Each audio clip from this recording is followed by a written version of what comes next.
my worries, nowhere to go, nothing to do, no longer in a hurry. Happiness is here and now.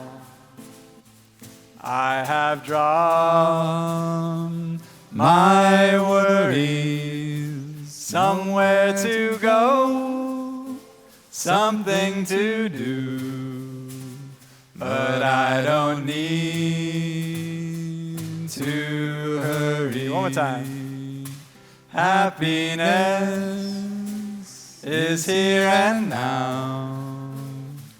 I have drawn my worries, nowhere to go, nothing to do, no longer in a hurry. Happiness is here and now. I have drawn my worries, somewhere to go, something to do, but I don't need to hurry. Checking the sound. Oh, I think I hear myself amplified now. Is it true? Okay, it's true. Wonderful. How many of you are here for the very first time, kind of with Deer Park Sangha for the first time today? Okay, quite a few. Okay. So we have, we can sing the songs that we learned a little bit at the walking meditation. We can sing them with a little bit more oomph now. And if you think you're singing it wrong, just sing louder. So we can sing, I Have Arrived. I have arrived, I am home, in the here and in the now. I have arrived, I am home, in the here and in the now. I am solid, I am free, I am solid, I am free, in the ultimate I dwell, in the ultimate I dwell. I have arrived, I am home, in the here and in the now. I have arrived, I am home, in the here and in the now. I am solid, I am free, I am solid, I am free, in the ultimate I dwell, in the ultimate I dwell. Beautiful. Yeah, we offer flowers instead of applauding. It's like a little bit gentler. Yeah, we can sing breathing in, breathing out. And as we sing to really embody these qualities that we're singing about. So we sing for joy, but we also sing for practice. And these songs can remind us to practice. So we practice to embody what we're singing about. So breathing in, breathing out. We can go over one more time. Breathing in, breathing out. We have these hand motions. And like when we do the hand motions, we do like Tai Chi. I am blooming as a flower. I am fresh as the dew. I am solid as a mountain. I am firm as the earth. I am free. Let's start with that. Breathing in, breathing out.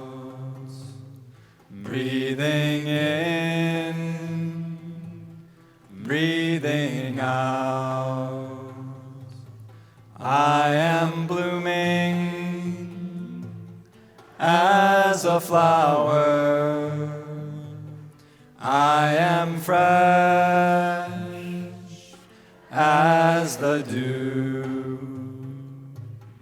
I am solid as a mountain. I am firm as the earth. I am free. Breathing in, breathing out. Breathing in, breathing out. I am water, reflecting what is real, what is true. And I feel there is space deep inside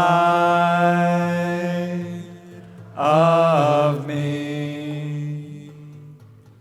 I am free, I am free, I am free. Beautiful. We have song sheets? Are there song sheets?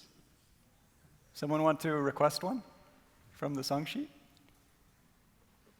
Just call it out. We're all moving. Okay, we're all moving. This is one you can snap your fingers to.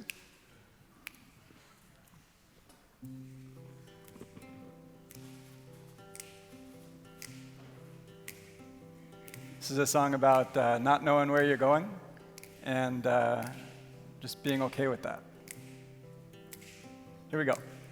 We're all moving on a journey to nowhere, taking it easy, taking it slow. No more worries, no need to hurry, nothing to carry. Let it all go. You can smile if you want.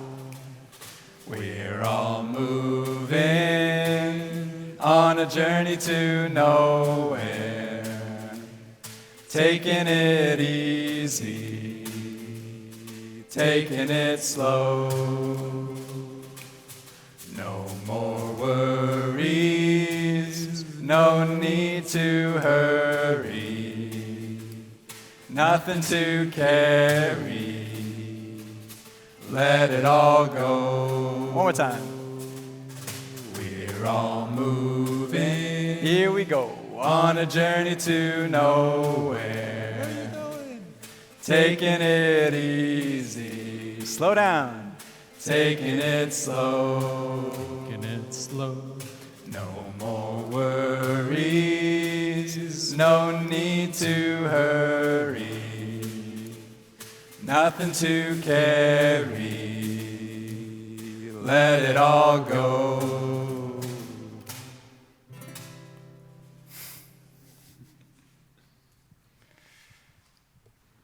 Enough to be happy, or one more song? One more song. I hear one more song. Please request one. We are all the leaves of one tree is the first one I heard.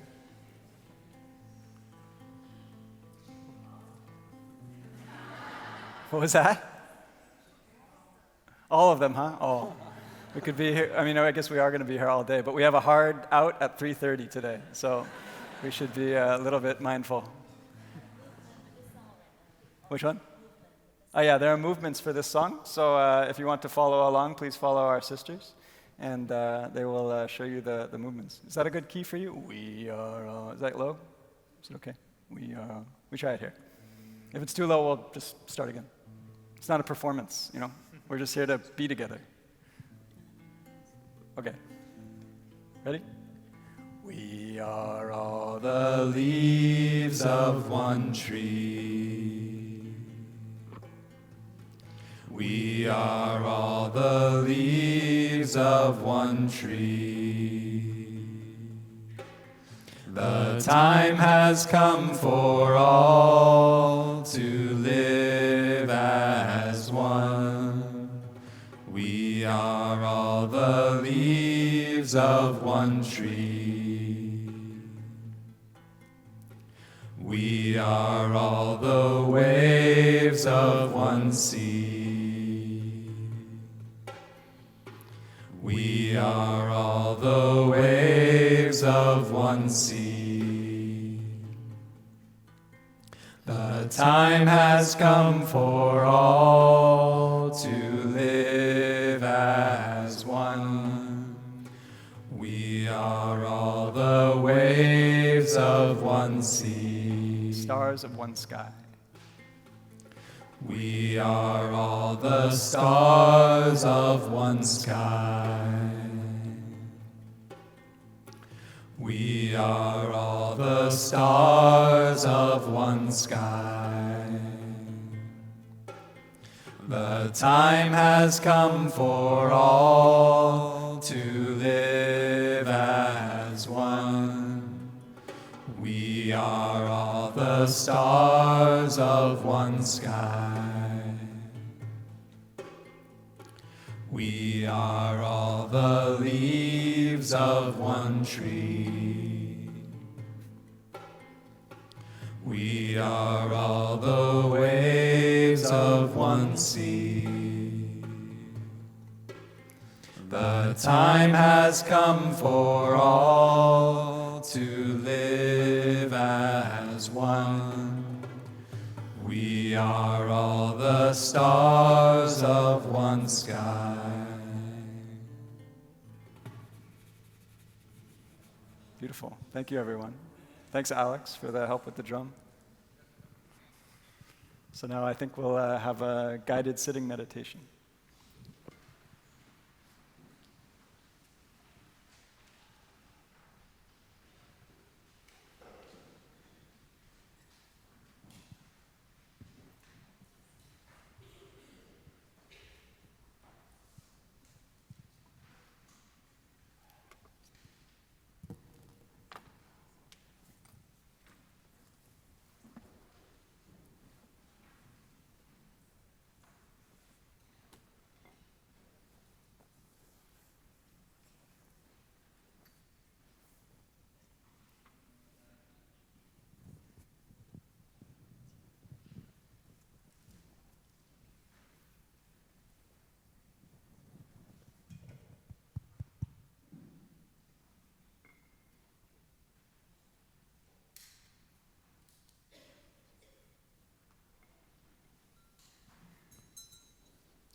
Dear respected teachers, dear community, thank you for being here today.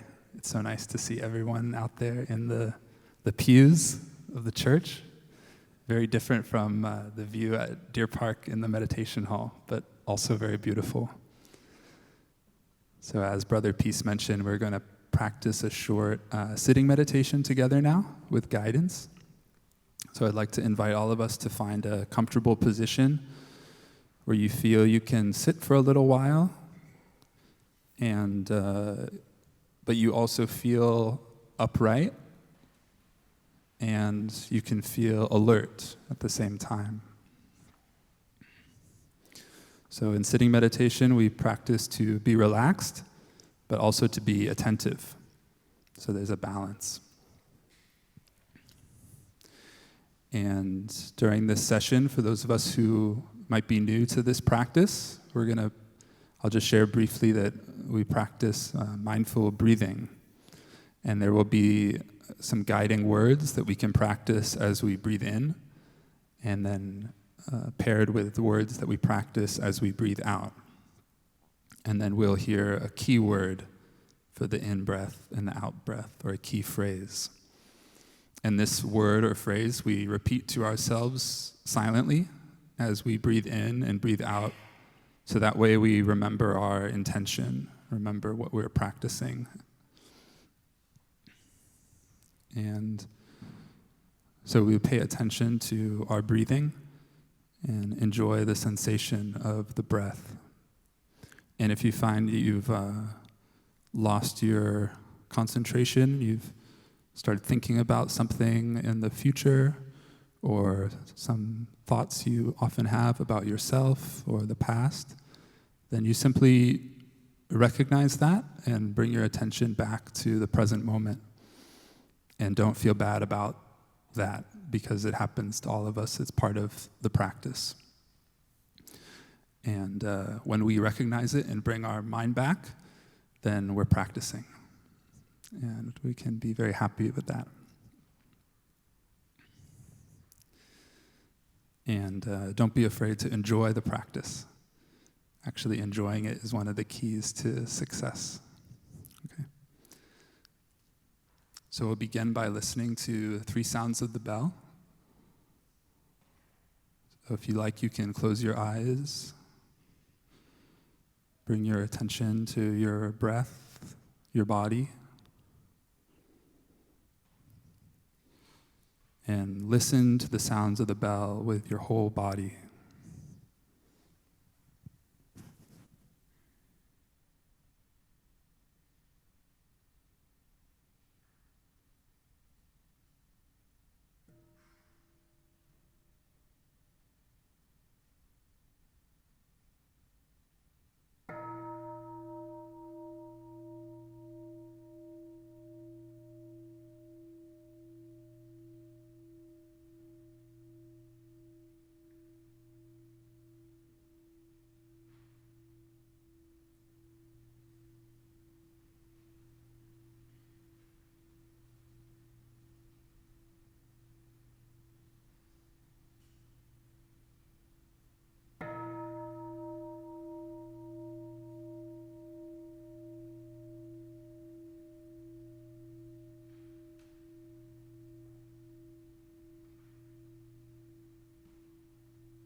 Breathing in, I am aware that I'm breathing in.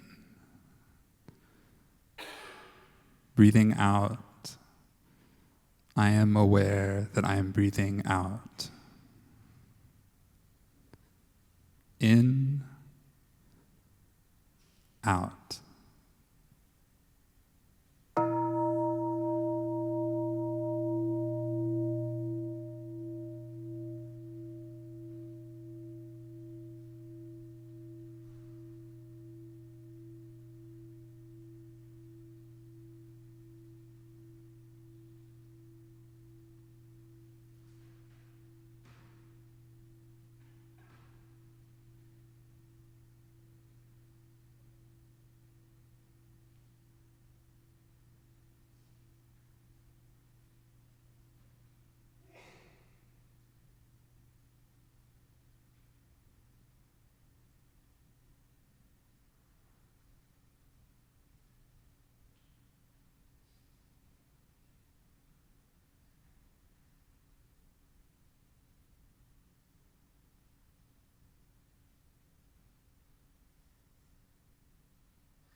Breathing in, I follow my in-breath all the way from the beginning to the end. Breathing out, I follow my out-breath all the way through from the beginning to the end. Full in-breath, full out-breath.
Breathing in, I am aware of my whole body.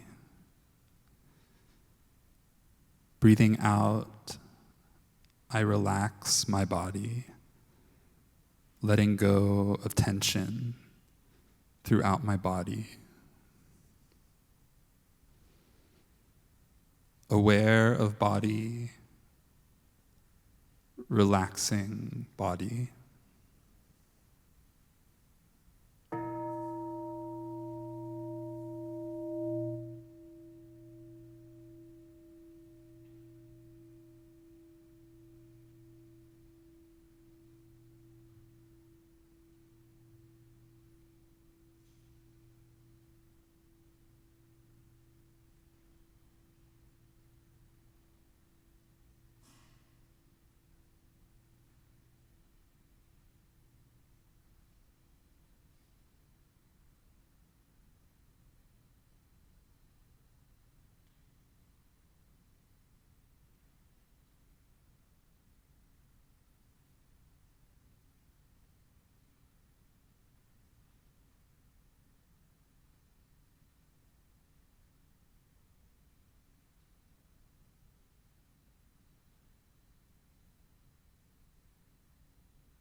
Breathing in, I am aware of the element peace within me and around me. Breathing out, being aware of this peace, I feel happy. Peace gives rise to happiness.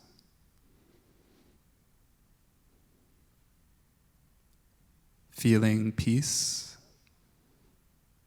feeling happy.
Breathing in, I am aware of my mind, my emotions,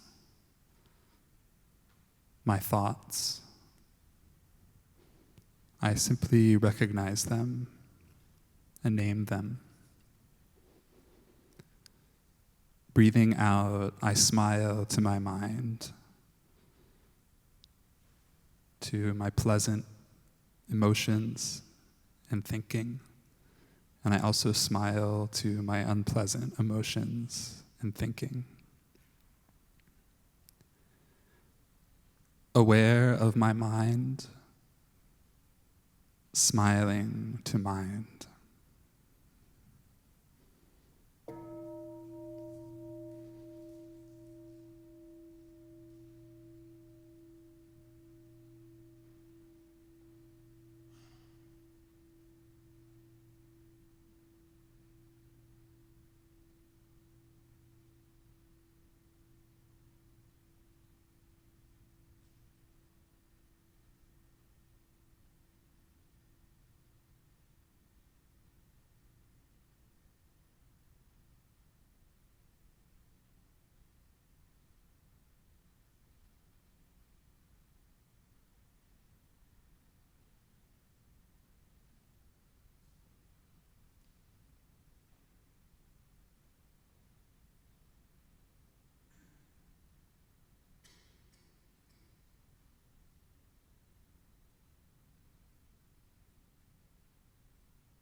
Breathing in, I am aware of my in-breath.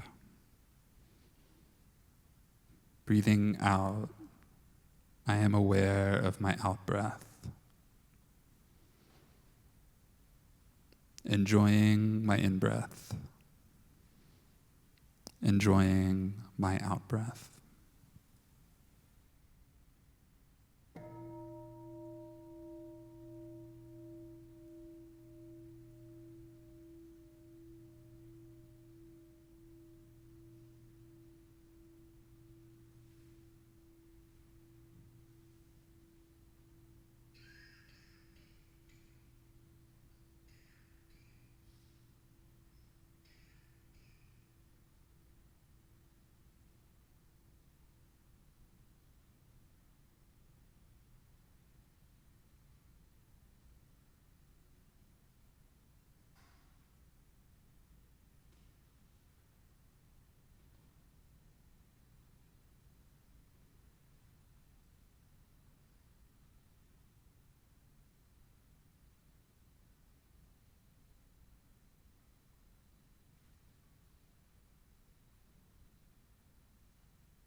So, dear community, this concludes our session of guided sitting meditation. Thank you so much for your practice this morning. You can take a moment to open your eyes, and you can massage or stretch a little bit.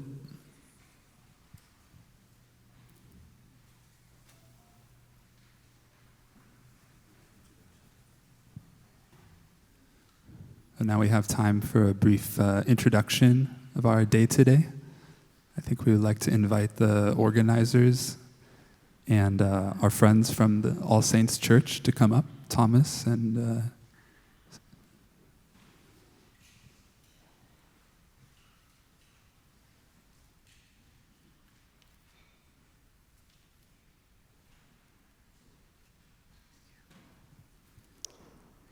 morning, everyone. Good morning. My name is Thomas Diaz, and I'm here as Director of Pastoral Care and Congregational Life here at All Saints Church.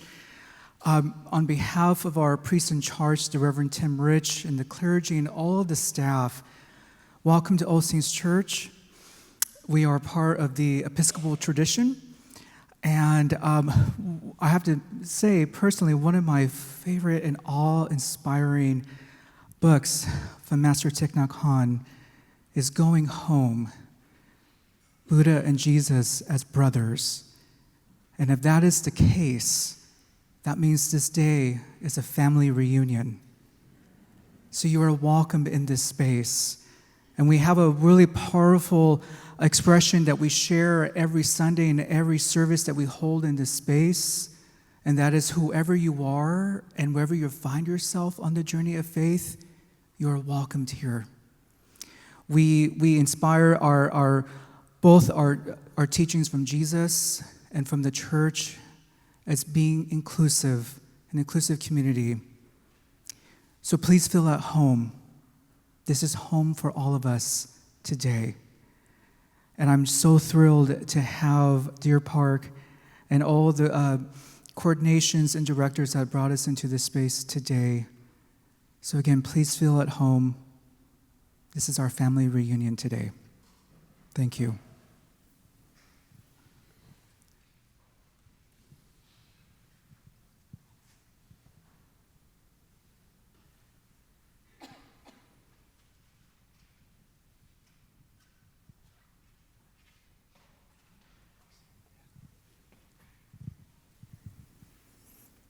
Dear Thai, dear Sangha, I'm Steve. I'm part of the organizing committee, and I just have a few housekeeping announcements.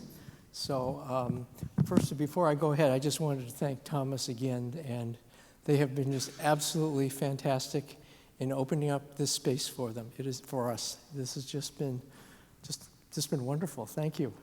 We're so happy to be here. And yeah, we can offer some flowers. Yeah.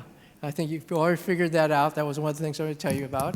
We offer flowers. We don't clap, or we don't cheer or make noise like that. But we offer flowers to express our appreciation. So just a few things. First of all, you may have found them already, but we have several bathrooms. Most of them are over here in it's called the Regis Hall. And there's one on on the main floor. There's one going up the stairs. And there's also another one going down the stairs. So there's 3 there. There's also drinking faucets over there. I think it's on the first main floor, and also on the lower floor. There's water, and you'll see water tables. So if you need to get extra water, those will be available. If you need to go during the session here, we appreciate if you could kind of go through the back door so there's less disruption. And thank you all for your cooperation in checking in today. It just went much more smoothly than we had anticipated. It worked out fine. And we also thank you for bringing your lunch. I do need to remind you that you can have your lunch bag here, but don't eat your lunch inside the sanctuary. If you do, somebody will know. Yeah. And the Buddha within will know. Yeah. And we have a doctor in the house, and just to let you know, over there, so you're going to stand up. Juliet Wong. Yeah, she's there. So if you need any help, she's there. So I think that's all I've got. I'll have some more announcements maybe just before lunch. So, thank you.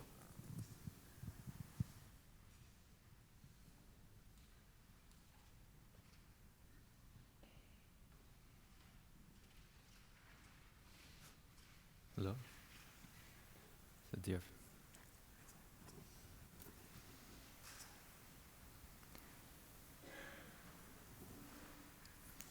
So dear friends, welcome. We're so happy to be here.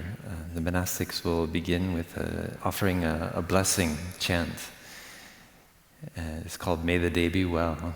And with so much suffering, so much trauma being created right now in the world around us, here in Los Angeles, and around the world in the Middle East, and all over, we want to bring together our combined goodwill and compassion and send it out into the world with this chant. And so it's coming from a traditional Buddhist chant, and our teacher updated the language a bit, so we'll chant it in English and Vietnamese.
Enveloping all with love and compassion, joy and equanimity.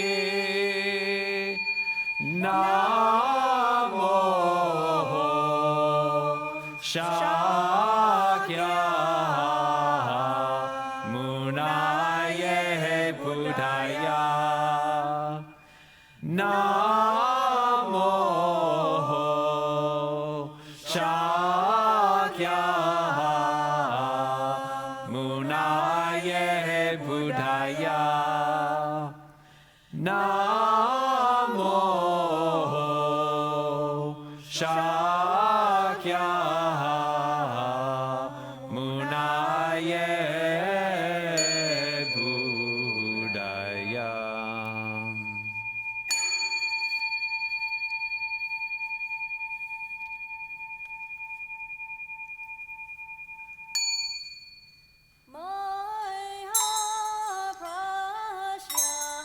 Paramita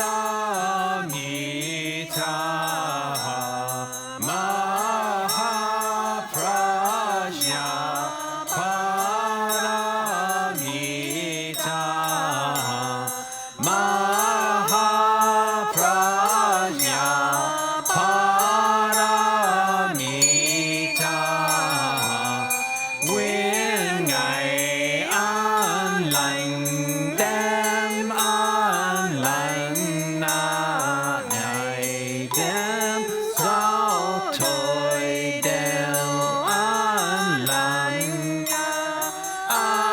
lành trong mỗi giây mỗi phút cầu an tam bảo luôn che chở bốn loài sinh ngoan đấng hình ba khối mắc hóa thỏa sen hằng xa ngã quỷ chúng tam hiền bàn loài hữu thành lấp đắp địa thế tôn nhung màu như vầng nguyệt lại như nhật phóng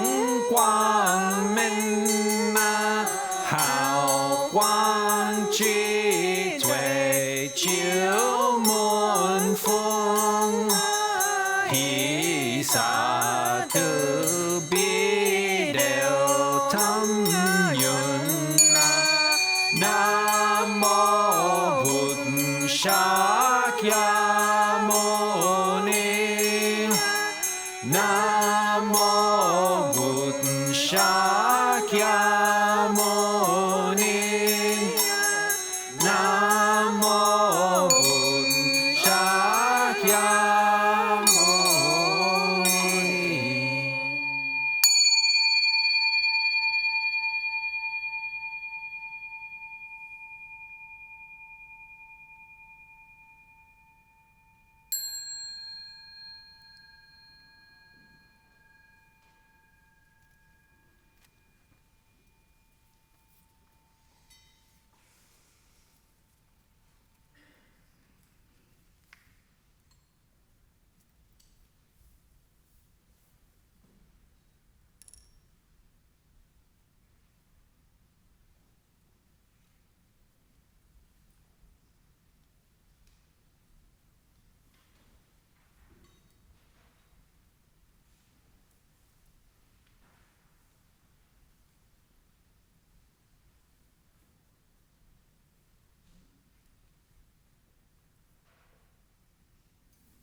Dear respected teacher, dear brothers and sisters, and dear friends,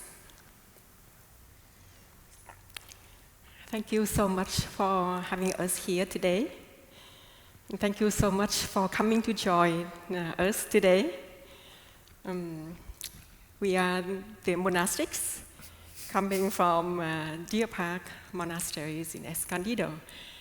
And over the past years, we had so many opportunities to welcome you to Deer Park and practice with us. And for me, this is the first time that I had a chance to come to LA and to practice with the Sangha and friends here. So I feel very happy and very honored to be here today, to be welcomed to LA, and especially to this beautiful church.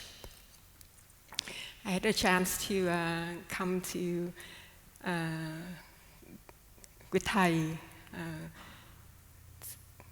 during the US tours a couple of times in the past, when Thai came to the US for 3 months US tour. And also sometime we had a public talk in a church, but this is the first time we are here. So we arrived here yesterday by train, and our Sangha friends, Steve, Eric, and Jennifer picked us up at the Union Station. And then we came here in the afternoon just to see the place, and we meet with the staff here. And it was wonderful experience yesterday already that we had with when we arrived at the station and coming here. So since yesterday, coming to the church, and then I recognize that I've been humming the song in my head. The song that we sang a lot in Plum Village, but we didn't sing here much in Deer Park, so I don't know if we all know that song, the Saint Francis song. You all know, right? It goes, I don't remember the whole song because we didn't sing much here in at Deer Park, but I think the first part of the song just kind of, playing and replaying in my head. So it goes, if you want to live life free, take your time, go slowly. Do few things, but do them well. Heartfelt work is purely, go purely. I love this song very much when I was in Plum Village in France. So also reflecting on our trip by train here yesterday. So we enjoy our trip here on train very much, because we are on the Sprinter from Escondido to Oceanside station, and then we get onto the Amtrak Surfliner from Oceanside to Union Station. The one part of our very beautiful trip was that we sit together and facing each other, and we can all see the oceans on one side, and then also the mountains, and also houses on the other side. There was part that we can see the ocean very so close. So the waves quite high yesterday. And then we also passed through some buildings, but it looked very similar to the house is in the countryside of Vietnam. So my sister sat next to me and said, "Oh, it looks like in Vietnam." So I noticed that when we are on train, we go slower than when we drive on the highway, right? So when we see things very clearly, and we really enjoy what we see, on our way. And this morning, when we are on our walking meditation, we also walk very slowly and so very present.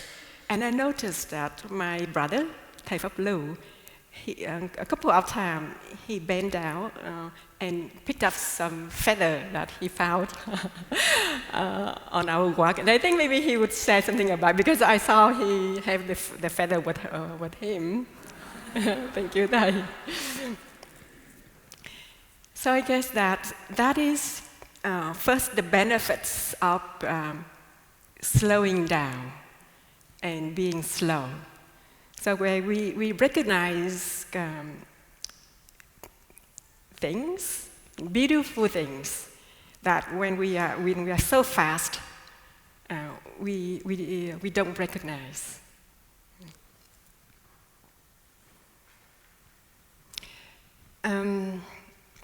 It is the same with our minds. So when we think so fast and we think a lot, it's difficult for us to really recognize what is going on in our mind, and even what is going on in our body. And and then until we just feel like, there's just so much. We feel, a lot of anxieties and worry and stress, but we don't really know where does it come from. So that's in my case, and then the first thing that I would do is just to slow down, and slowing down, and slowing down, and start recognizing, what is there present in myself, in my body, and in my mind. And also there's sometimes, it's not really just like something inside of me, but around me, in the community and in the society. So also slowing down and slowly we stop, and we can really be able to see things more clearly. And to see things more clearly, so in order to understand and to know what to do. I often kind of go through the steps in my practice. First to recognize what is there, what is happening, and sometimes it's. And then I first need to accept, what is there right now. Sometimes I have like some physical difficulties, and then I also acknowledge that there is physical difficulties, and then I need to accept, where my body is at. So not trying to kind of reject it. No, I don't want, I don't want this, and it's not possible. So I also need to accept, the states of my difficulties, and then to take the time to be with it and to embrace it. And so that is kind of the whole process of understanding and accepting and embracing. And in order to take care of it, so like transform the difficulties. Of course, sometimes we need help from outside, external help, in order to take care of.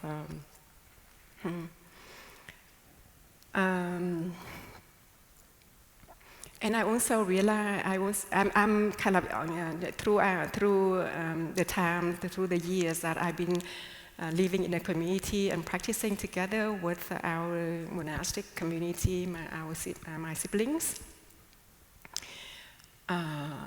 I realized that having the spiritual elements in our life is very, very important. So I'm living here, but most of my family is living in Vietnam, and I have some family members also living in Australia right now. So from time to time, I would call my family, especially my nieces and my nephews, kind of to offer some spiritual support for them and to guide them, to help them in their life, because they are all kind of in the period of life that they encounter a lot of challenges and difficulty, physically and emotionally, mentally.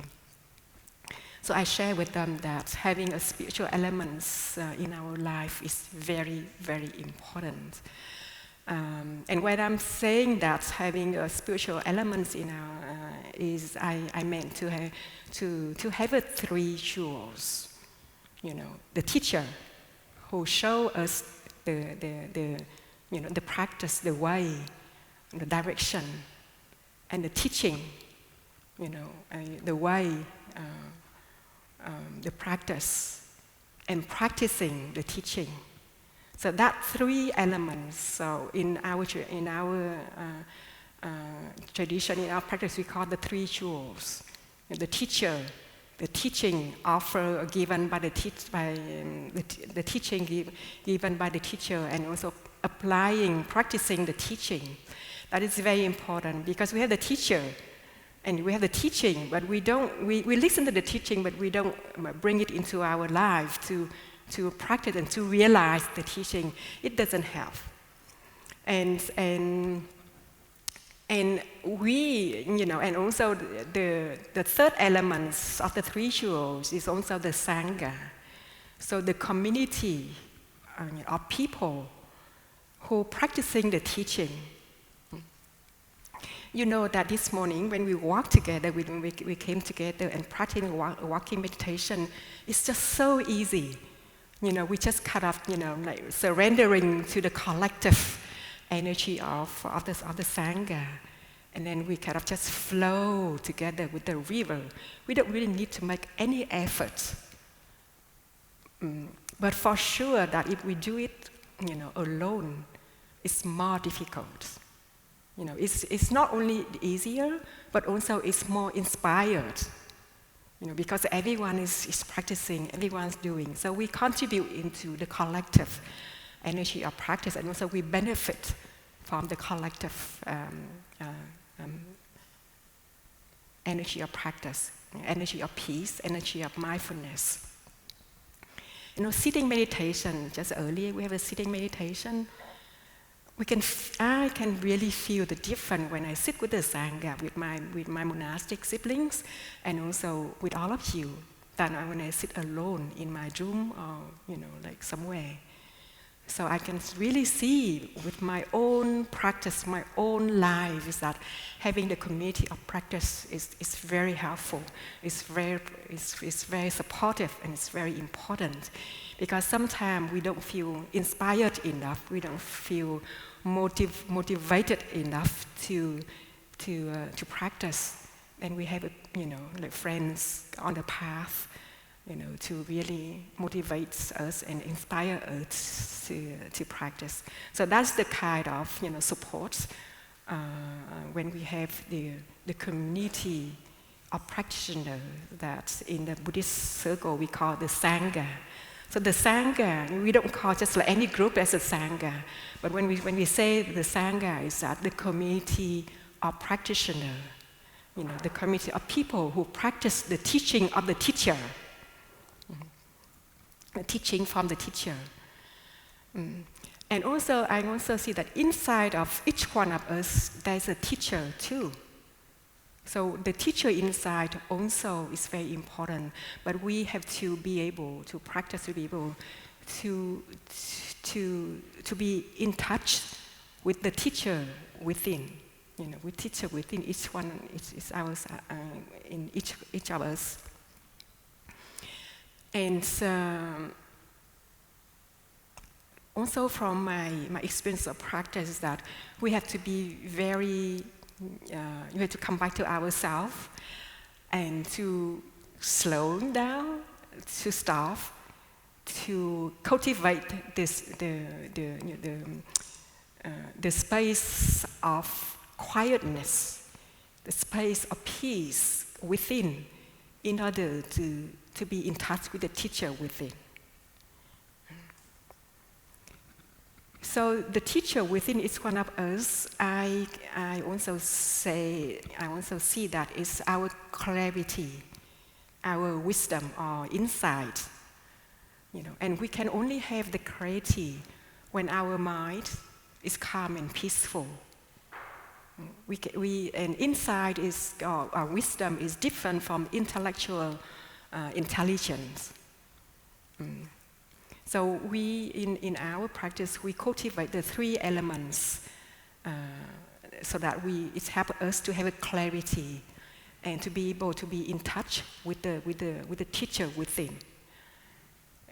So the mindfulness is one element, concentrations, and then with mindfulness, concentration, we will be able to cultivate that clarity inside of ourselves. So what we are doing today is to practice that. So it's to help us to slowly going back to ourselves and to be in touch with the teacher within. We are going to do we already did walking meditation. It's mindful walking. And we have a sitting meditation earlier, and then after this sharing, we will have a chance to practice mindful eating together. So all these practices that we are doing together today is to help us to return to ourselves, to be in touch with the teacher within. And when we have the teacher within, when our mind is calm and clear, it will help us to see things more clearly, things inside of ourselves, things in our life, things in that are happening in our family, around us in the society, and it will help us to know, what to do, how to respond to the situation, what is happening inside and around us. And in the monastery, we are doing only that, and we see that is, we can see, we touch the fruits of our practice. We see the results. We see that we are able to take care of our difficulties, our suffering. We are able to transform, our pain, our suffering, and our difficulty. A lot of difficulty is not just like individual difficulties and suffering, but we are living together, and then your joy is my joy, your suffering is my suffering. So whatever that the people around the world in a country experience the pain and suffering, we feel it, and we are also like sharing that suffering, and we go through it together. Earlier this year, that we all know that with the fires situations here and the election, that's bring a lot of anxiety and uncertainty to many of us. And then in the monastery, we felt it very deeply. And we also kind of remind each other to really, coming back to ourselves, to take care of our emotions and to cultivate the clarity, so that together we can support each other. And we also organize kind of, meditations and chanting and sending energy, and to support those who suffer greatly out there.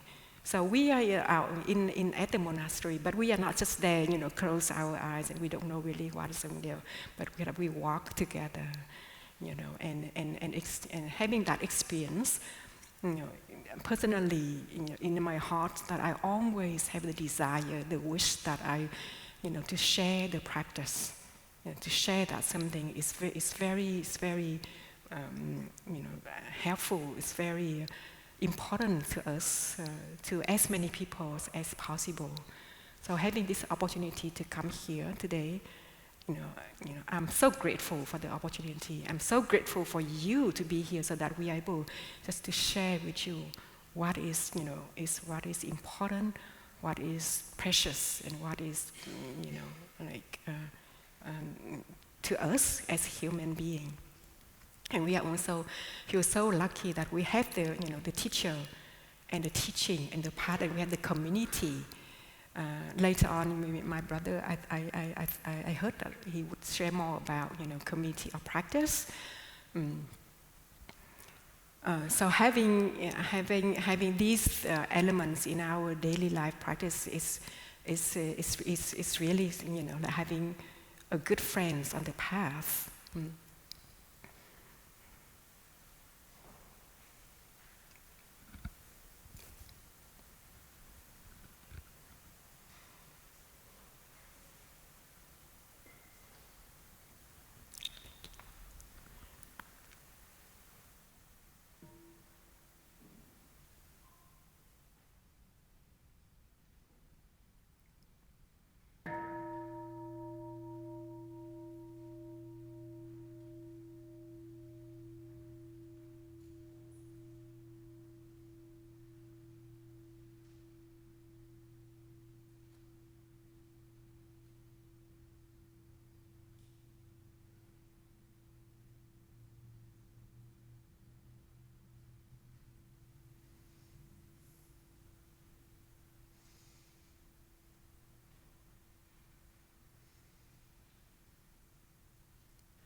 So when we planned for our day today, we had only 1 hour to share, and we had to share this 1 hour. So I said, maybe I will take only 5 minutes or 10 minutes, and then I will leave the time for my brother to share. So I'm going to conclude my sharing very soon. But before I pass it to my brother, I would like to come back to the song, to the Saint Francis song. If we want to live life free,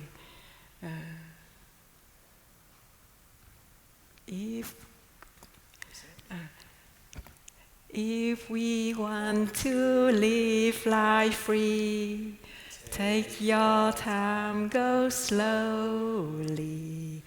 Do a few things, but do them well. Heartfelt works goes purely. If you want your dream to be, take your time, go slowly. From beginning, grace to end, simple works goes slowly.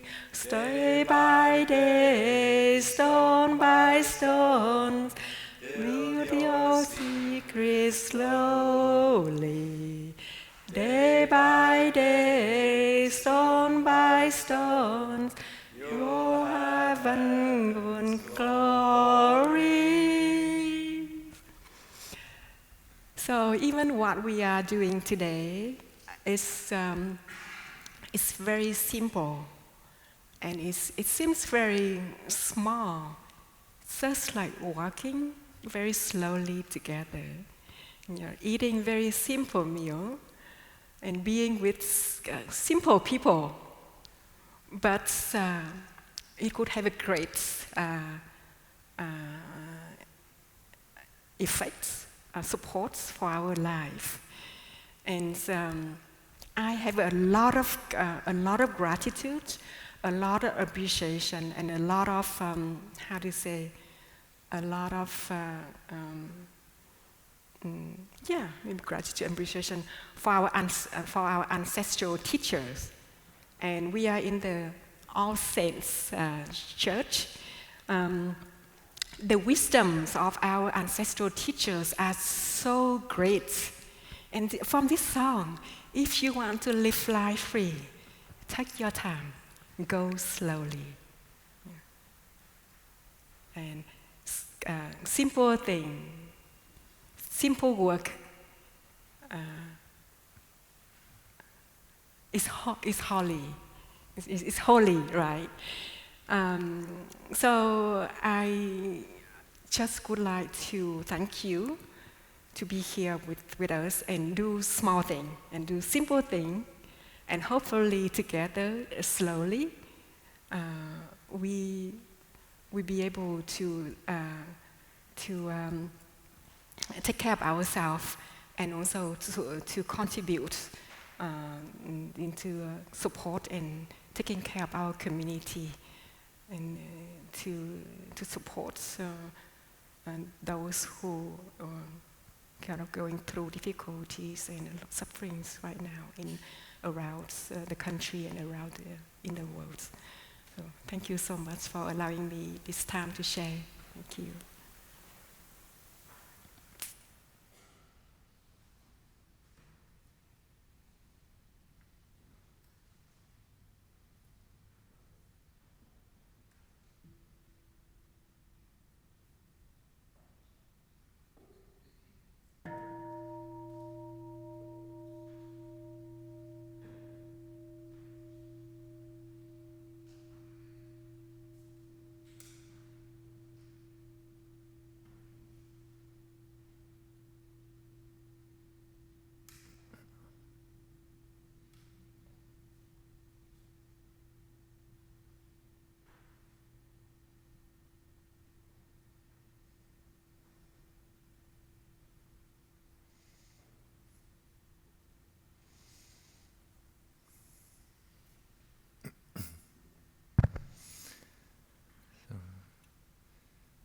So thank you so much, Sister Lanium, for that beautiful sharing on the 3 jewels.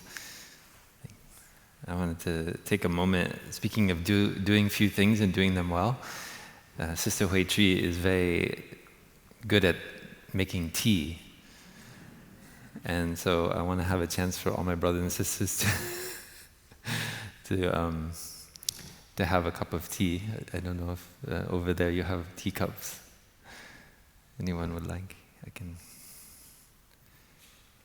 think she was not wanting to interrupt Sister Lanium to pass the teacup.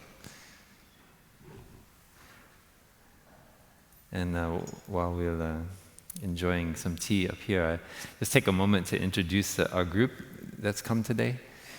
I think we conceived of this idea with a group we had talking about what it would be like to honor our teacher here in Los Angeles with something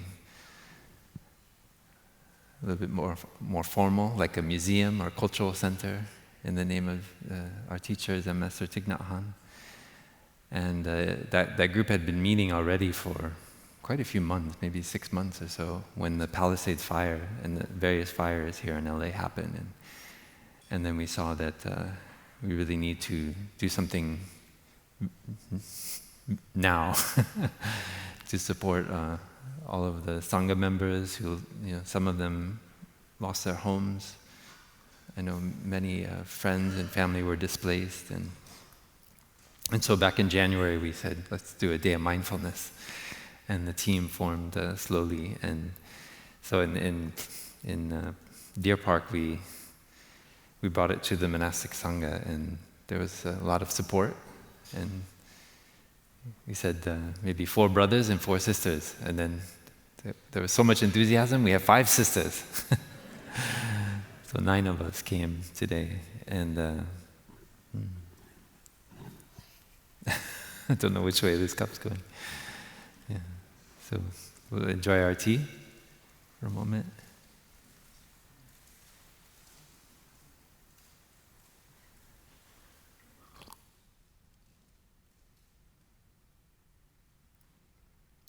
This is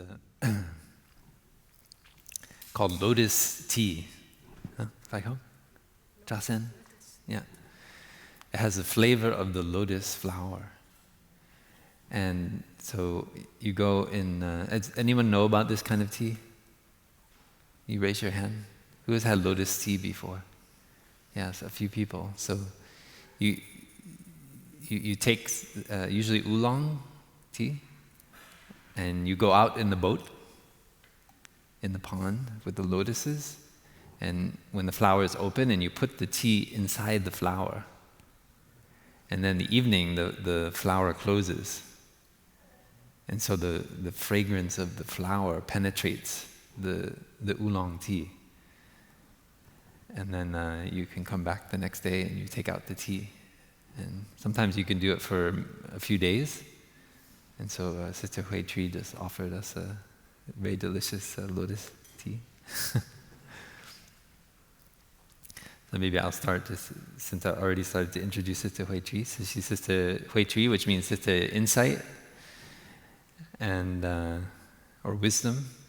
And she's, I think, the eldest of us who have come today. She ordained a little bit before I did.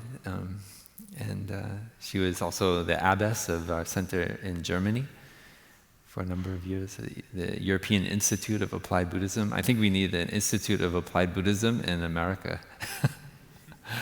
They have one in Europe. And now we're very fortunate she's living at Deer Park with us. You know? And then we have Sister Lei Nim, who just gave the talk, the first introduction.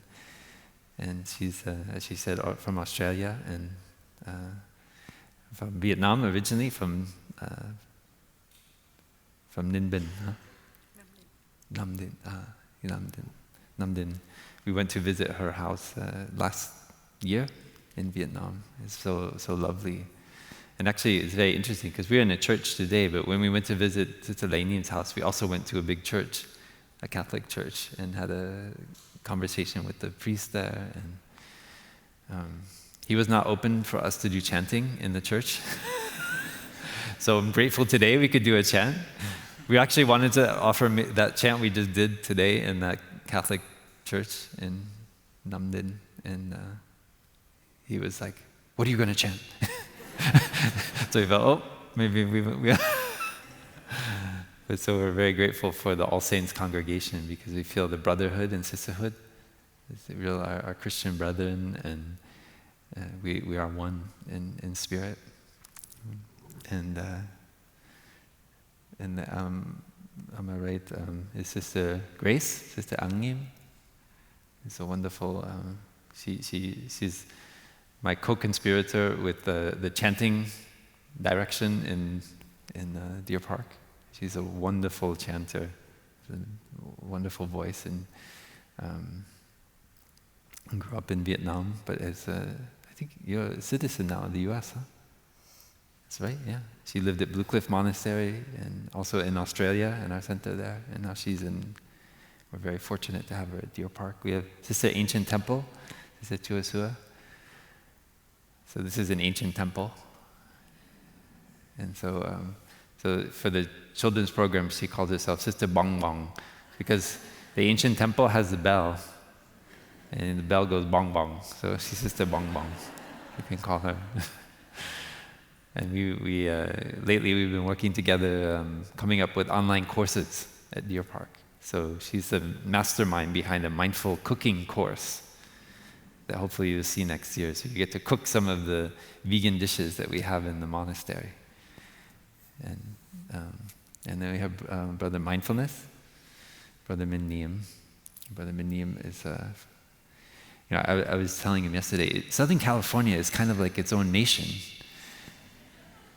It's kind of like, is it true? Like we have this, you have the ocean on one side, you have the desert on the other, you've got the transverse ranges right there behind this thing, or that way.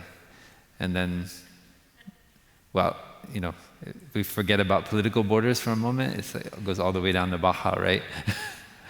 And it's kind of like this. I'm from New England, so I've been living in Southern California, and so we have a number of Southern California brothers here who are supporting the day, and Brother Minim is one of them.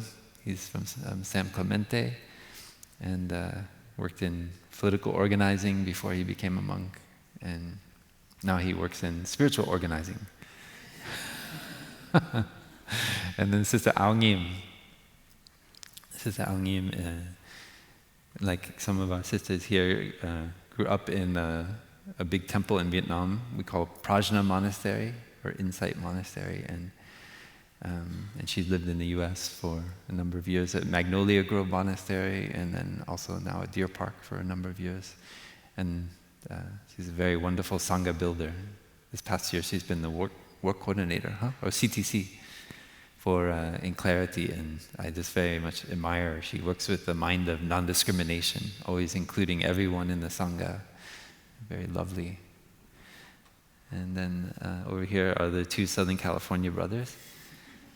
We have Brother Peace, Brother Min An, who you already met, singing the songs earlier today. Brother Peace is an LA native. Grew up on the west side, I think.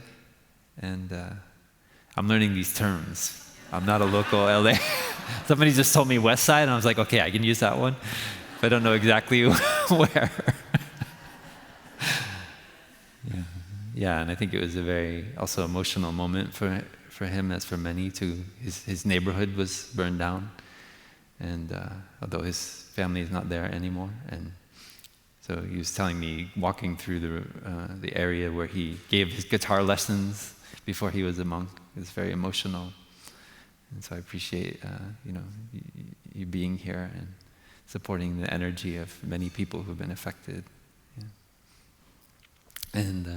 And Brother Min Lung, Brother Generosity from Laguna Beach, and grew up on the surfing team. So as we were on the surfliner, he was pointing out, he's like, yeah, that's the beach where I was on the surfing team, and we used to go by the pier there, and yeah, anyway. I think both Brother Peace and Brother Min Lung were you were on the lifeguard training. I have images of Baywatch in my mind, and I think, no, like with the yeah, it's like that, but you were 11, yeah. So,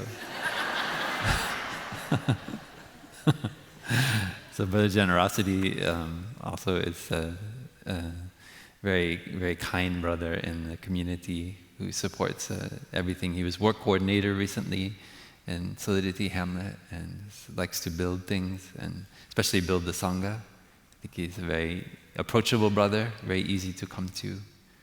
Yeah.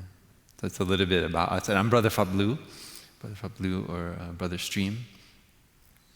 And I grew up way over there on the other side of this country, in Connecticut, and I lived most of my life in Plum Village, France, as a monk, and now I had the chance this past few years to come back to Deer Park, where I also lived as a novice for a few years.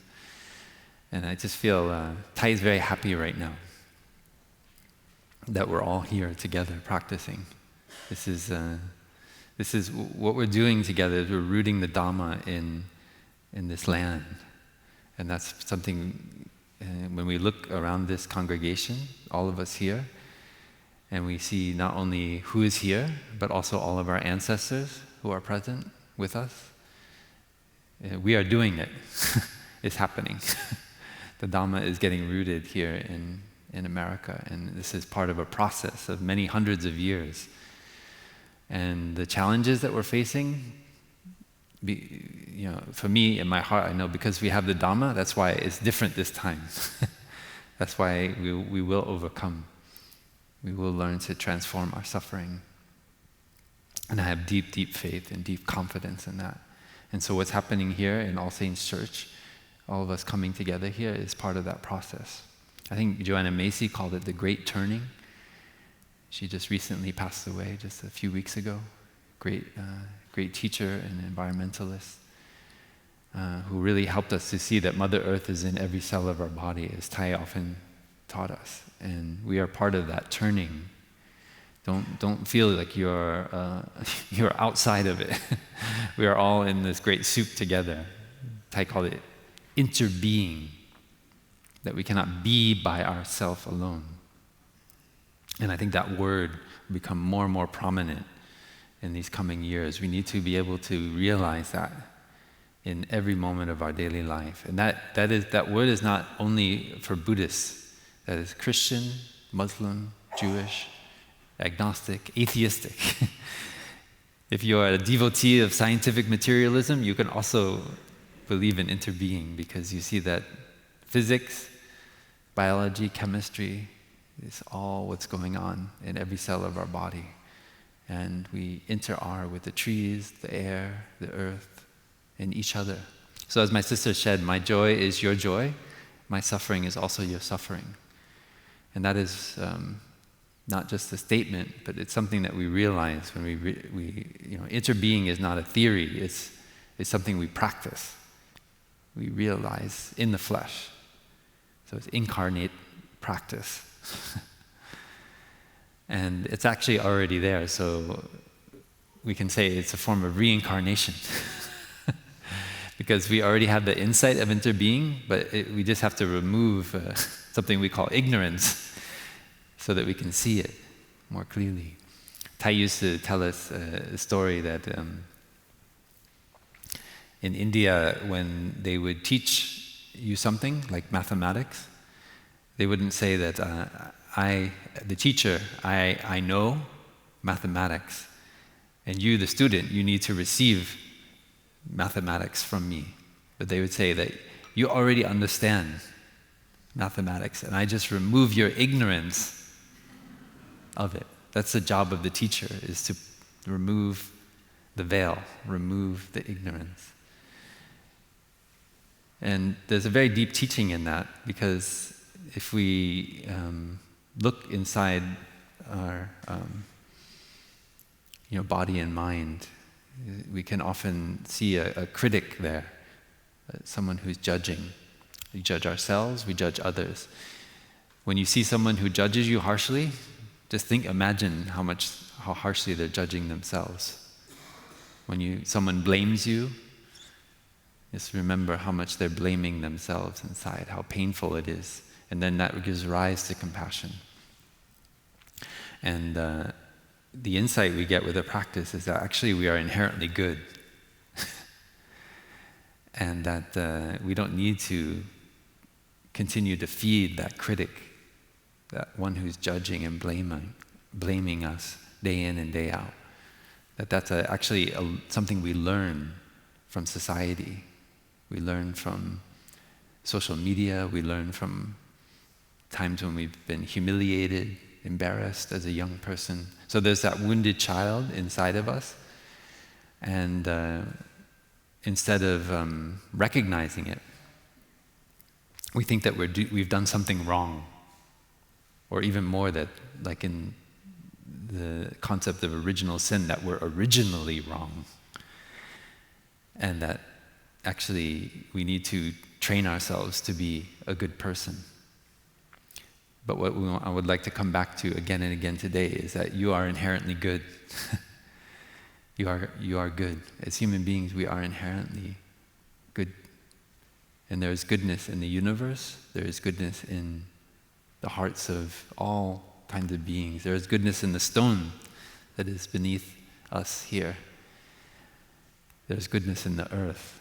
And that it's only our habit energies, our ways in which we've fed our thinking, our actions of our speech, our bodily actions that give rise to our hatred, our anger, our frustration, our irritation, and all the violence that comes from those strong emotions.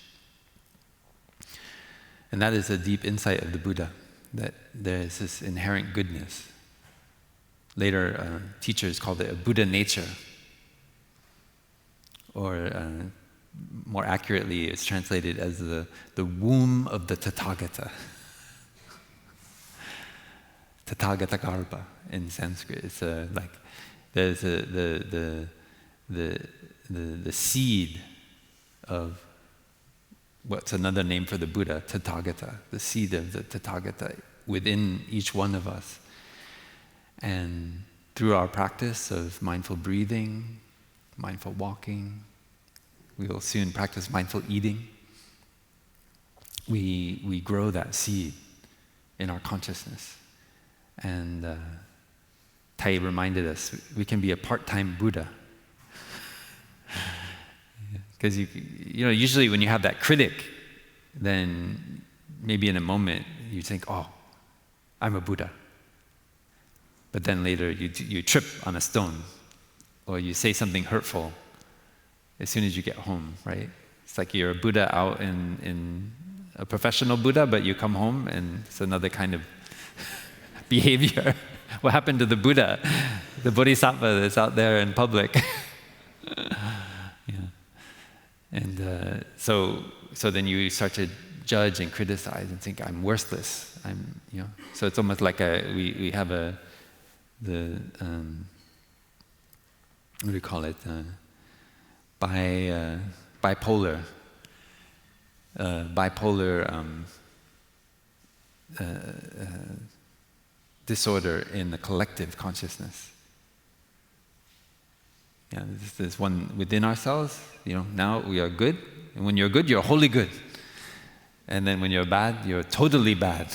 Right? And we just pivot between those two over and over, and then our body and mind become exhausted.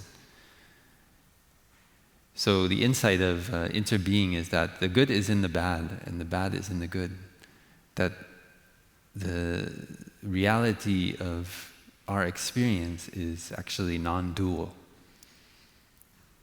That our ideas of good and bad are only a creation of our mind. And that inherently, we are all those things. So when I say we're inherently good, it means we're also inherently bad. They're not separate. But it's that we can trust in our own nature as human beings. If we look around this cathedral, maybe I don't call it correctly as a cathedral, it's just a church, but it's so big, I want to say cathedral. And it's I'm reminded of, what is it, the harmonic proportions or something? I can't remember the term, but I'm thinking of the culture of Al-Andalus, and you go into some of the courtyards, and there's these harmonic proportions that create a sense of humanity. Like you feel it's at human scale. It gives you awe and wonder being in here in the church and looking at the woodwork, at the columns, at the arches, at the stained glass. But it's at human scale. It's a building made for human beings. And we are human beings and we're in the building. And so this beautiful space reminds us of our own human scale-ness, that we live at a human scale. And that's important. So having a place to come together like this is becoming more and more important, because when we are dealing with issues like artificial intelligence, we're dealing with something very, very new. And it's not happening at a human scale. When we walk today, we could see, I noticed we crossed the street and then there was a car and he saw all the humans walking along. And then you see he turned the other way. He's like, I'm not going to sit here and wait for these people to cross the street. I'm going to find another way around. And it reminded me of how, when we walk around Pasadena, we see how do we prioritize the human beings or do we prioritize the cars? It's in the way we build things that we prioritize. And so the way we build community, the way we build a house, the way we build this city, it shows us what our priority is. So I can see that the planners of Pasadena, their priority was the automobile. But I want us to ask ourselves, as part of this great turning, what is our priority? For me, it's a human scale. Because I trust in humanity. I trust in what kind of movement. I mean, walking like that, just as we did, hundreds of people in silence. People see that. They say, what's going on? Are they protesting something? They ask that question. And so whenever we did walking with Tai, even when we do in a demonstration, we wouldn't carry posters. Because when you see a group of people walking in mindfulness, enjoying every step, and they don't have a sign, or if they have a sign, then this moment of awe and wonder gets reduced to a slogan. It's just like this church is mostly free of sign, of a word or a slogan. And so when you look, you have the awe and wonder. But as soon as you see one word, your mind collapses. It's like the quantum wave equation. The story of Schrodinger's cat, right? You don't know if the cat is alive or dead until you open the box, and then it collapses. And it's one thing or the other. So mindfulness practice for me is keeping that wonder alive, because that wonder is when we are most truly human. And that wonder keeps us from collapsing into good, bad, right, wrong, up, down, black, white, and all these categories. Citizen, immigrant, and so forth, that are afflicting our collective consciousness right now. Maybe we can take a moment and come back to our breathing as we listen to a sound of the bell, and just notice how when you put all your attention on your breath, there's no thinking of right and wrong, good or bad. We don't discriminate. Our mind and body become one. There's no dualism. There's only one, the breath in this present moment.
So when we learned we were coming to All Saints, I went on the website for the church, and I saw there was a sermon, and the minister was speaking it from that pulpit, and he said, "A reading from the Gospel of Rumi." I said, "Oh, I like this church." Yeah, so I wanted to hold up this feather. Actually, I have two. This is one of the smaller ones. You cannot see from there, but they're tinted green and orange. And so we learned about the parrots of Pasadena yesterday. And we're kind of speaking of wonder and awe. We were walking down the street with Andrew and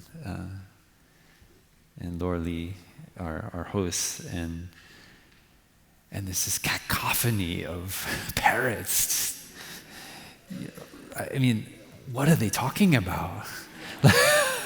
I felt like I should call the police. Like, this is way too much noise.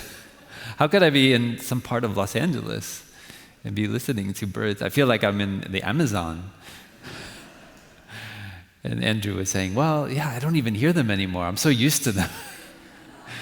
And in my mind, I don't know the story, but in my mind, there's some 8-year-old boy who got a parrot, and then he just said, "Mom, can I have another one?"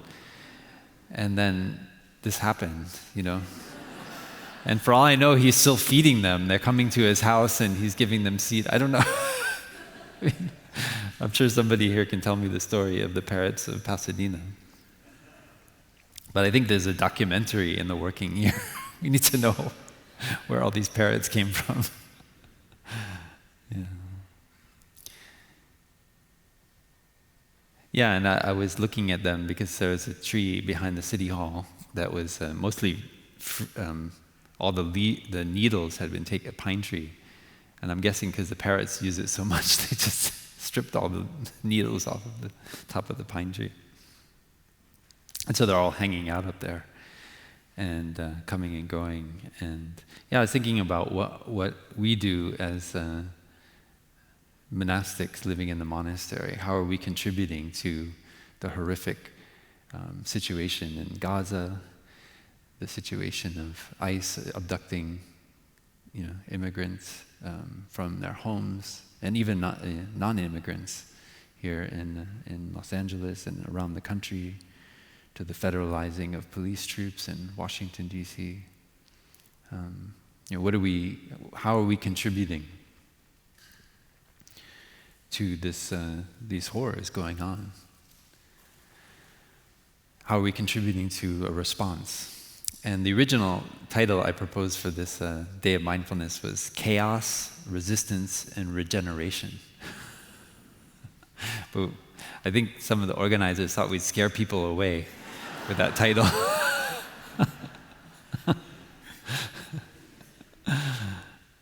Yeah, so what do we do when we encounter chaos, right? So what I talked about, this practice of non-dualism, of coming back to our present moment experience, of the breathing of the body, is the first step. So just as my sister shared, we don't learn Buddhism just to teach about it. What good would it be? We are just like the parrots, just like blah, blah, blah, repeating what our teacher said, but we have to live it. Right? And Thai reminded us over and over. And so even if we were just a young novice, I remember as a novice in Deer Park, there was a filmmaker who came and he wanted to make a film about Thai. And Thai called all of us young bhikshus and novices, and we sat around Thai. And every time the director asked Thai a question, he pointed to one of us, and we had to answer. And we could not, Thai told us, you cannot just parrot and say what Thai taught us. We have to speak from our own experience. And so when we sit up here and everything we do as the monastics, we are speaking from our own experience of transforming our suffering and how we did it, what works for us. So when I ask myself, what are we doing to contribute as a response to this chaos that we're experiencing? I see that we are building a community of resistance. So all of the Plum Village communities around the world, Thai saw them as communities of resistance. So if we are a community of resistance, what are we resisting? So like my sister shared, take your time, go slowly. When you come to Deer Park, if you come for a week, you'll enjoy a lazy day. A lazy day is a day of resistance, a day of rest. Rest is a radical idea. Giving yourself rest. Time to be free from schedules, from plans. We've got this cerebral cortex that's always planning. It's crazy about planning things. We watched how the early wild dogs would hunt in packs. Some of them would go ahead and make an obstacle for the deer or the antelope that's being chased. And so as human beings, we started to plan. And we grew this brain which requires enormous amounts of glucose and oxygen to stay alive. And we're very, very good at planning things. But our obsession with planning means that we often don't know how to enjoy life. And so Thai invited us to make an appointment with life. Sister Gina, one of our eldest sisters in Lower Hamlet in Plum Village, I asked her once, Sister Gina, because I was a young monk, but it started already because I wear the robe. People come up and ask me all kinds of questions. I cannot walk from here to there without somebody asking me a question about this or that thing in Plum Village, or even about how to transform their suffering, and I'm just going to the bathroom. And so Because we practice not to have to be aimless, not to have a fixed destination. As monks and nuns, our aim is not to have a big day of mindfulness in Los Angeles. Our aim is not to become a great Zen master. Our aim is not even to get enlightened. Our aim is just to enjoy dwelling happily in the present moment, in every moment. Right? So we don't want to get caught in a destination. But I asked her, but how do I deal with it skillfully when so many people are coming asking questions? And Sister Gina said, you can tell them that you have an appointment. And I said, but Sister Gina, but what if I don't have an appointment? I mean, I'm just willing to dwell happily in the present moment, but people are coming and asking questions, and I can't even, go to the bathroom. And she said, you tell them that you have an appointment with life. And that's been one of the pearls of wisdom. I mean, it comes from our teacher originally, but that's how you put the teaching into practice. I have an appointment. Please excuse me. When you notice somebody who's just behaving like the parrot, and they're blah, blah, blah, blah, blah, blah, blah, blah, blah, blah. Dear friend, thank you so much, but I have to excuse myself. I have an appointment. Oh, I'm sorry. I didn't mean to keep you there.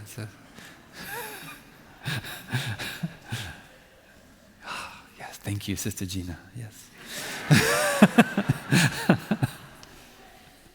Now I cannot use it with any of you, so I let go a secret.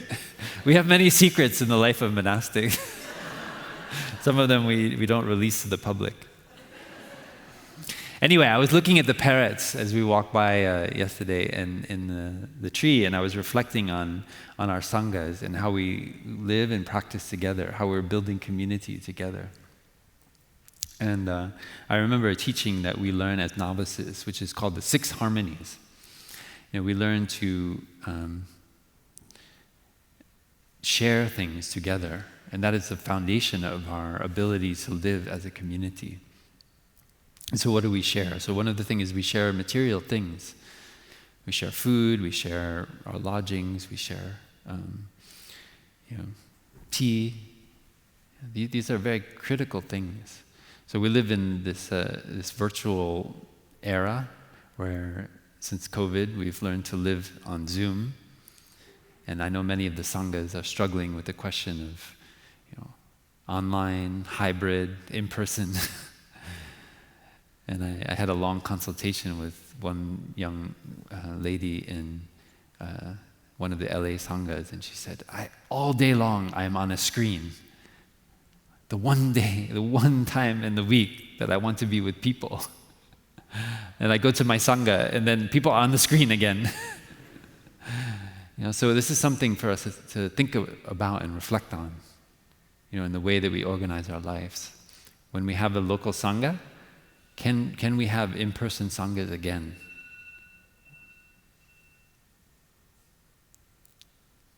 Because we forget that one of the harmonies is to be able to share as well our dwelling space of living together, sharing a space. There's all kinds of oxytocin that's released when we are physically together with people. This is something it's in the wisdom. It's just like this church. It's a human scale thing. Zoom has its place.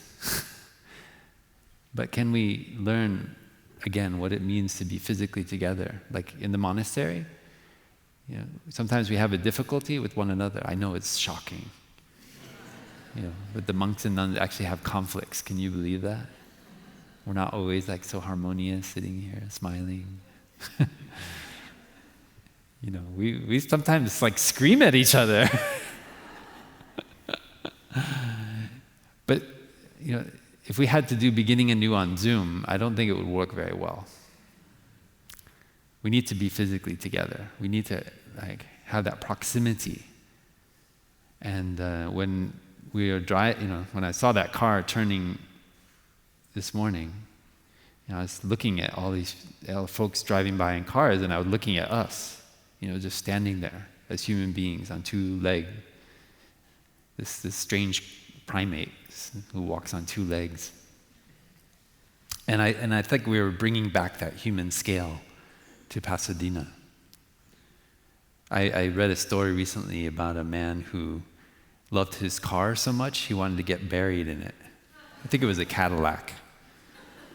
And he took care of this car, you know.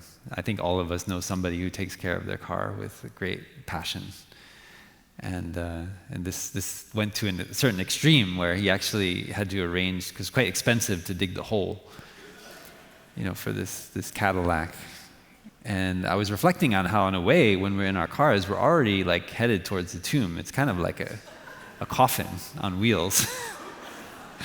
You know, we get in there and it's like, it's all ready, so we can just drive it right into the hole, like that guy. But seriously, I mean, you know, we're dealing with, I mean, we can hedge around words, but I mean, this is fascism we're looking at today. We've been here before. How are we disconnected from each other, driving in our cars rather than walking, seeing each other as human beings? At Deer Park, we started a new thing. We try to talk to a new neighbor every time we go down for a walk in town, in below the monastery. And we have to say at least 5 sentences. It's not just like, hey, how's it going? Hello. No. Like 5 sentences, like a real conversation. Like you allow that person to come into your sphere of influence, into your world. It's not just like automatic, like, hey, how's it going? Yeah. And now science tells you feel happier. People who have like conversations with their neighbors, they're happier people. So when's the last time you invited the person in the apartment next to you over for dinner? Maybe you see them when they're coming in and out their door, but when have you invited them to dinner? Have a conversation. Put away your cell phone. When we were walking here from Andrew and Laura Lee's apartment, I saw a man sitting on the stairs, and he's like, with his knees, and he's down like this. And I thought, maybe he, is living in homelessness. But then suddenly I caught a glimpse, and I saw that he's holding his phone.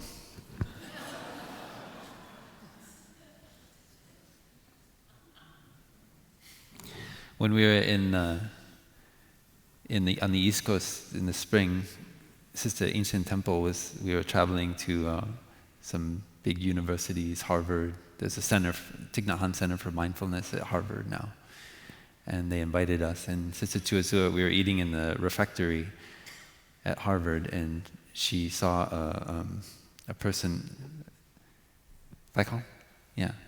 They had an iPad. While they're eating, they're reading their iPad.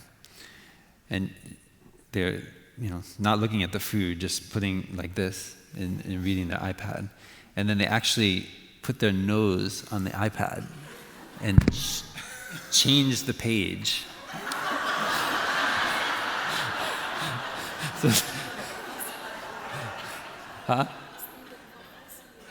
These are the first-year students at Harvard. So there's a recent article in an Australian philosophical journal which makes an argument that cell phones can be truly considered a kind of parasite in the biological sense.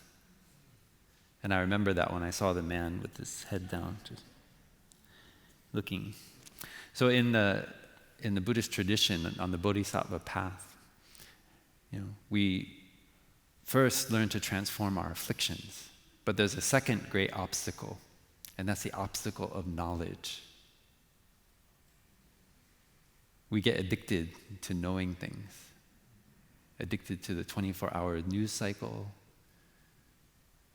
addicted to reading books. And then we lose our capacity to actually be present. And so the last thing that disappears, it's actually two things. One is not our addiction to knowledge and our restlessness. They go together. This restlessness is one of the most difficult things to transform on the bodhisattva path. It means the path of a great and courageous hero who wants to go out and engage with the world. So in the monastery, we learn to let go of our attachment to knowledge as well, and just to be with the present moment. There's many things we don't know. When you let go of your attachment to knowledge, you realize your ignorance.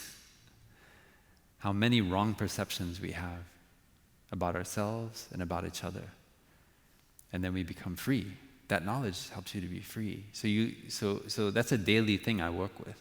I look at my ignorance and I say, what don't I know? Rather than what do I know?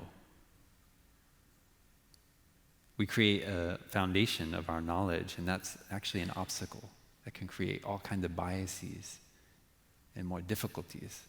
And then we're like a book. Tai warned us when we train as monks and nuns, don't become like a book. You have to realize the practice, realize your own humanity. So what we're really learning, we're waking up, learning how to be a real human being.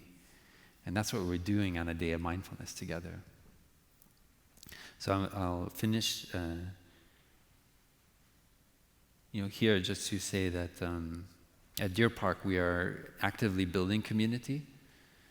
So we've started a happy farm. So we're growing an organic farm. This is a project we started in Plum Village, and now we brought it to Deer Park, growing vegetables right down in the community below the monastery. And so sometimes we go for a walk, we pick tomatoes, cucumbers, kale, and then we just pick it up and we walk right over to our neighbors and we say, hey, here. And then slowly they start to come over and they work in the fields. This is how we resist the chaos, the violence, the fascism. We're building the Thich Nhat Hanh School of Interbeing. Carmen Mack is here, our initiating director of the school. We have the property already, and I think there are some brochures, you can learn more about that. Those of you with young families, move to Escondido. Come help us build this school together. This is Thai's vision. Thai's whole life is about education. How to imagine young people from kindergarten, learning to invite the bell, learning to practice pebble meditation, the song we sang, breathing in, I'm fresh as a flower, breathing out, I am solid as a mountain. I am still water reflecting what is real and true. Space, free. This is what's going on in this school. And learning about Thai life, our teacher, and the difficulties he faced in Vietnam during the war, coming over here, and how he learned to cultivate peace and freedom in the midst of a peace movement that was not very peaceful. Yeah. That's what we want these young kids to be. We want them to be absorbed in that environment. Just like you say when you walk through a meadow, which has the dew in the morning, it saturates your sleeves. You don't need to make any effort. That's the spirit of education that we're starting now at Deer Park. And here in LA, we hope we have a team working to build, we call it Thich Nhat Hanh Museum and Cultural Center. So this can happen more often. So the Sanghas in LA will have a place, a home base. And Thai's books are there, Thai's calligraphy, the story of Thai life, the history of Buddhism in Vietnam, a presentation of Vietnam which is not obsessed with the war here in America, to learn about Vietnamese culture. We want to have a bamboo thicket outside with the traditional Vietnamese village so you can understand how people lived at human scale in Vietnam and the role that a temple played as part of that human scale living. Anyway, these are some ways that we are building community, and we want you all to be a part of it, because we are part of a larger community that we're building together that is resisting. This is the regenerative part. Chaos, resistance, and regeneration. This is how we regenerate our capacity to love, our capacity to be compassionate towards those who suffer. And that is a real response to what's going on in Gaza. That is a real, solid response when we speak to our neighbors, when we learn to reestablish human relationships. And we can take a cue from our Mormon brethren as well. We take care of each other. When we're sick, that can be part of our Sangha life. When somebody is hurting, when they need food, when they're in a difficult situation, they lost their job, or like those in our Sangha who are protecting those threatened by ICE and exportation. That is the work of compassion, engaged work. But we need to do it with peace in our hearts, not with hatred. We learn to transform. So we'll continue now with eating meditation. So I think everyone has brought a meal. So we'll finish with 3 sounds of the bell, and then I think there'll be some announcements, but we have 3 different locations, so we'll be spread out, and we'll have monks and nuns at each place guiding us in our eating together. So thank you so much for listening, and please, if you make one commitment today, well, you can choose many things, there are many practices, but see if you can speak 5 sentences to one new neighbor every day. This is very concrete. Look, I'm the most introverted person. To get here and sit in front of all of you and speak like this took me many, many years. So it's difficult for me. So even if you're the most introverted person, don't rely on the extroverts to talk to the neighbor. You have to do it. You have to learn to get out of yourself. Don't worry about them judging you. Just be kind. It's enough. So thank you.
Thank you very much.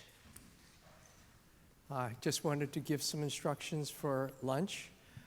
We have 3 locations for lunch, and there's one here in what they call the Quad Lawn. There's another one is what's called the Sweetland Hall, which is down that way.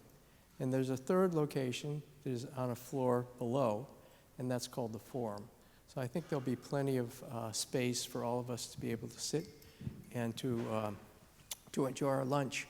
The way we do the lunches here, or in this practice, is that sit down and bring out your lunch, but don't start eating, just wait.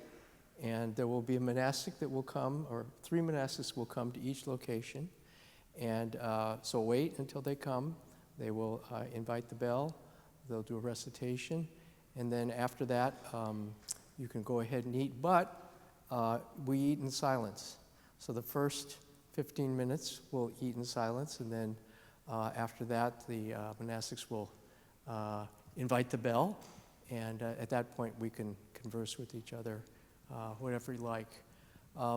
When we set up this event, we had more going on in the afternoon, and then we looked at it and we thought, that's our habit energy of creating more things on the calendar, and we said somehow that doesn't really work, and so we decided to give ourselves some space. So after lunch, you have some space, maybe to converse more than 5 sentences with someone that you don't know, and use that time to relax and to wind down. We have a bookstore, and actually in the bookstore there's a board there with the bios of the monastics here, so you can learn a little bit more about them. And we also have an engagement space outside where you can learn about our sanghas. And many of you probably are already in a sangha, but you'll get an opportunity also to see about some of the other sanghas in the area. So I think that's it. Let me see here. Yeah. So please enjoy your lunch. And one other thing. If there may be somebody who didn't bring lunch, if you have extra, you can raise your hand and you can share it. So, thank you very much.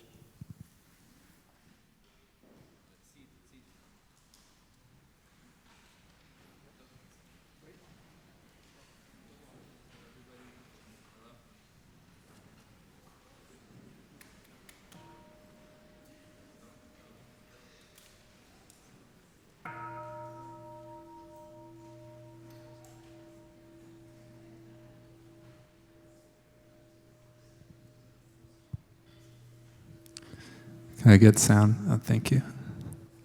Sorry, everybody. We have one more very short practice for you.